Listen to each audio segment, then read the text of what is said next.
Your program is running fine, then one line of code executes and the whole thing vanishes. No error message, no stack trace in production, just segmentation fault core dumped. If you have ever wondered exactly what happens in those milliseconds between the bad memory access and the process dying, this video will take you through every layer, from the CPU hardware trap all the way to the kernel signal and what you can do to prevent it. Segfaults are one of the most common crash types in C and C++ code, and they are almost always completely preventable once you understand the mechanism. Let's start with what a segfault actually is. A segmentation fault is not a software error in the traditional sense, it is a hardware exception. The moment your CPU tries to read or write a memory address that has no valid mapping or tries to write to a read-only page, the hardware raises a page fault exception. The operating system catches that exception, checks whether there is any legitimate reason for it, and if there is not, it sends signal 11 SIGSEGV to your process. The kernel then terminates the process immediately, no cleanup, no exception handlers, no destructors running. The name comes from the old days of segmented memory models, but the mechanism is very much alive today in every modern operating system. The three essential facts are: it is a CPU hardware trap, the OS kills your process with no negotiation and no recovery path, and the four main triggers are null pointer dereference, buffer overflow, use after free, and stack smash. Understanding each of those triggers precisely is what lets you write systems code that never produces this crash in production. To understand why a segfault happens, you need to understand how your program sees memory. Every process runs in its own virtual address space. On a 64-bit Linux system, that is 128 terabytes of addressable virtual memory, but almost none of it is actually mapped to physical RAM.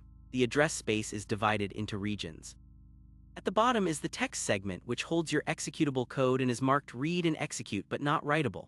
Above that are data and BSS for globals. The heap grows upward from there, managed by malloc and free. At the top of user space, the stack grows downward, holding local variables and return addresses. Between regions, there are unmapped gaps.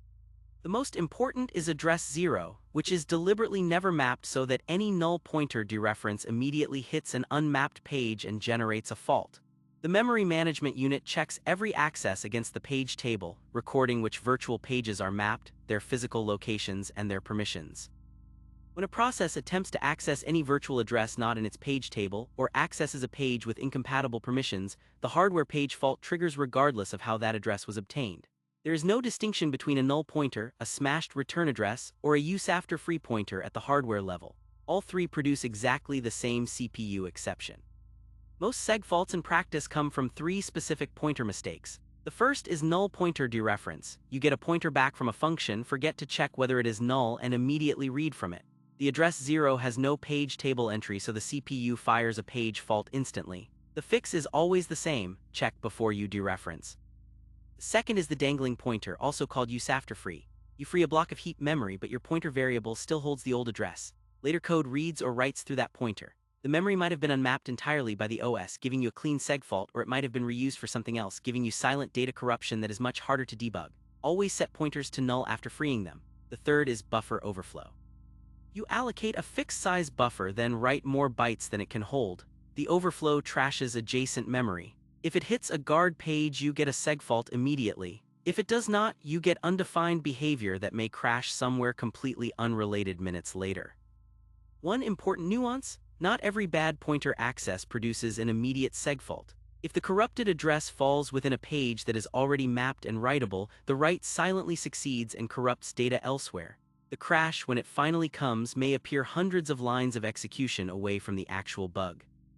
The 6 most common root causes of segfaults in production are in frequency order: null pointer dereference, which accounts for roughly half of all cases; stack overflow from unbounded recursion, which exhausts the fixed stack region and hits the guard page below it; heap corruption from double free or writing past a malloc boundary; wild pointers, which are pointer variables that were never initialized and contain garbage; mismatched type casts, where you reinterpret a pointer to the wrong struct type and dereference a field at the wrong offset; and signal handler faults, where async signal unsafe calls inside a handler trigger a recursive fault and leave the process unrecoverable. All 6 paths share the same end: a CPU page fault from an invalid virtual address, followed by the kernel sending SIGSEGV.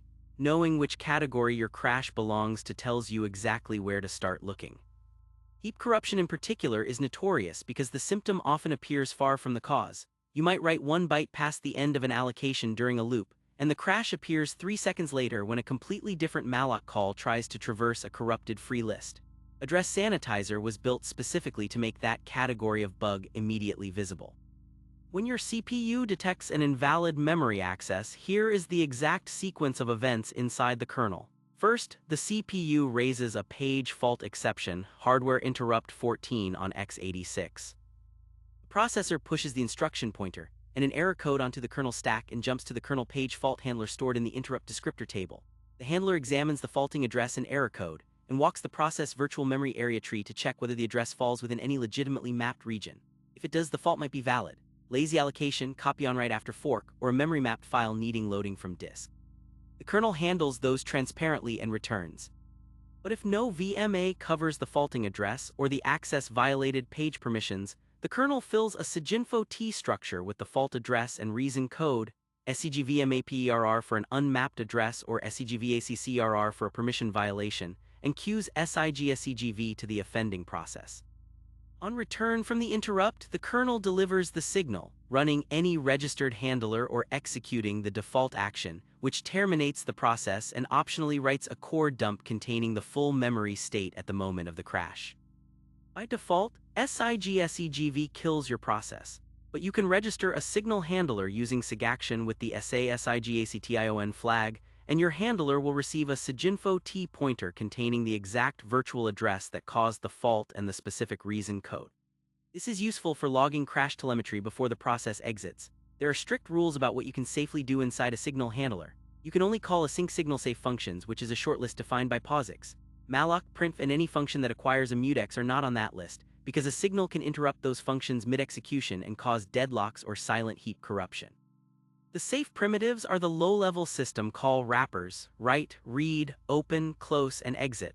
Most critically, you cannot return from a SIGSEGV handler and resume execution at the faulting instruction. The instruction will simply re-execute and fault again immediately. A SIGSEGV handler is a one-way door: log what you need, write state to a file descriptor if necessary, then call exit or abort. There is nothing else you can reliably do. Prevention is far better than debugging. The most powerful single change you can make is to switch to Rust for new systems code, because the Rust borrow checker eliminates null pointers and use after free at compile time with zero runtime overhead. If you are writing C or C++, compile with the address sanitizer flag, which is fsanitize equals address undefined. This instruments every memory access at runtime, adds red zones around allocations, and reports the exact source line and call stack the moment a violation occurs, with only about 2 times the performance overhead. Enable stack canaries with fstack protector strong to catch stack smashes before they become exploits. For debugging existing crashes, load your binary and core file in GDB and type backtrace to see the exact call stack at the moment of the fault. Valgrind with the memcheck tool catches heap errors that ASan misses. In modern C++, prefer unique PTR and shared PTR over raw pointers, use std, vector instead of C arrays, and always check return values from malloc and fopen before dereferencing. Beyond those core tools, enable wall-wextra and treat warnings as errors. Uninitialized variable warnings catch a large fraction of wild pointer bugs before the program ever runs. Running static analysis with Clang Tidy as part of your CI pipeline catches pointer mistakes automatically on every commit. Segmentation faults are not mysterious. They are a deterministic mechanism. The CPU detects an invalid memory access, the kernel confirms there is no legitimate reason for it, and the process is terminated with SIGSEGV. Every segfault has a precise cause, and every cause is preventable. Use address sanitizer during development, write defensive pointer checks, prefer memory-safe abstractions, and when one does slip through, GDB plus a core file will take you straight to the offending line. The key insight is that segfaults are not random. Every single one has a deterministic cause rooted in a specific invalid memory access. The tools exist to find them quickly. The language features exist to prevent them entirely. There is no reason any of them should reach a production system in 2024. Thanks for watching.